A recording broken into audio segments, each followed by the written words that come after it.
We drove back to Illinois feeling a bit like fugitives.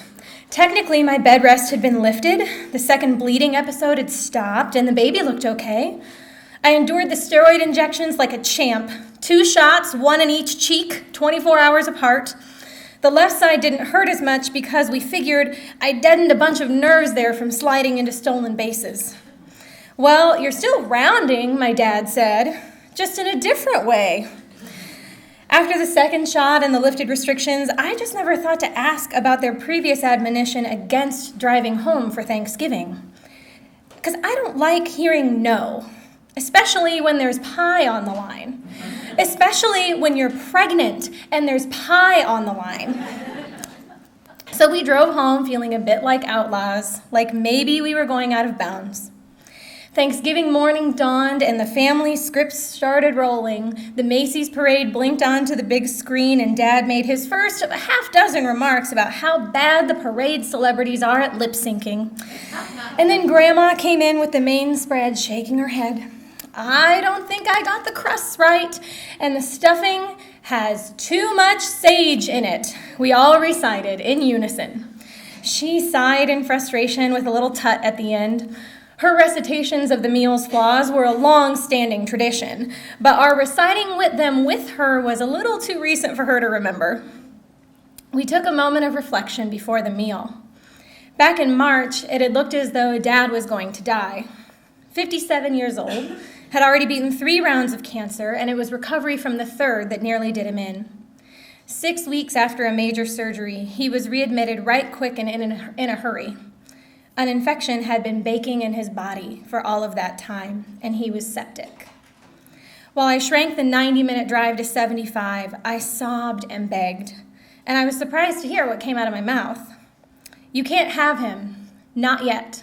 He gets to see my kids too. And before that, I didn't really know that I wanted kids. I'd been told we'd struggle to have them, and I'd probably have some someday if we figured it out. But even after the raw emotions died down and Dad left the ICU weeks later, the desire stuck. And now my rounding self was at Thanksgiving, giving thanks for Dad conquering 3 rounds with 2 different cancers and defying the odds of sepsis, which I had looked up while watching over his gray, sleeping face. 70% odds against. I stood up for round 3, Grandma's apple pie. But as any moderately pregnant woman will tell you, if you've made the effort to get off the couch for something, you might as well just go to the bathroom while you're up. It saves time. And this is where it all goes wrong, because I never got pie. The law caught up to us, and by law I mean Murphy's, as in everything that can go wrong will. There was red, and it was too much and too fast. We were 2 hours too far from the hospital and 2 months too early. We were admitted that day for observation, and they kept observing until Sunday, when they diagnosed us with preeclampsia. My OB said cheerfully, "You're not going home until you've had this baby." I asked the team of doctors for a good deadline to aim for, since ambiguity isn't really my strong suit. I'd heard 34 weeks was an important date for fetal development. Each one shrugged.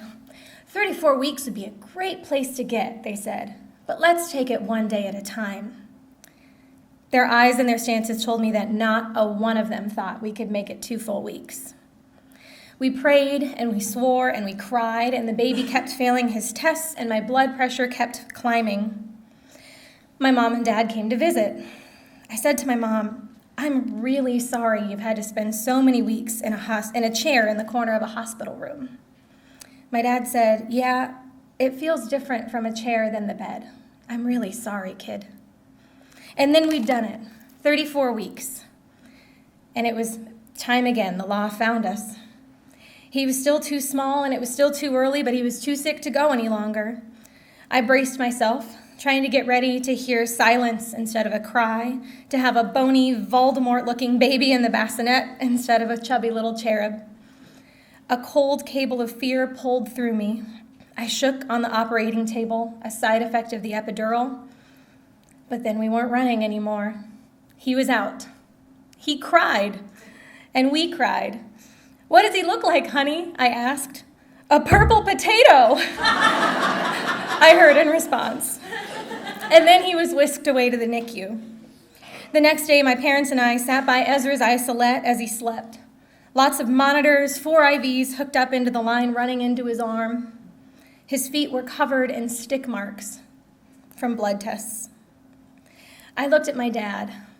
You said earlier that it was harder to be in the chair than the bed, and I thought I understood because it had been harder in March. But I get it now, and you're right. It's much harder from this side of the room. It was complicated and it took too long, but we all made it. This Thanksgiving, I made sure I got the pie first. This Thanksgiving, we recited our scripts, except I was the one fretting over the crust. And when we took a moment to reflect, I gave thanks for all these stolen moments. We spent a year planning what to do if my father died, or if I died, or if our baby died. But we made it. We were all together, so many of us that we had to eat in the garage with propane heaters because the dining room couldn't hold us all. No one in a bed, everyone in chairs. And we even pulled up an extra for our pal Murphy.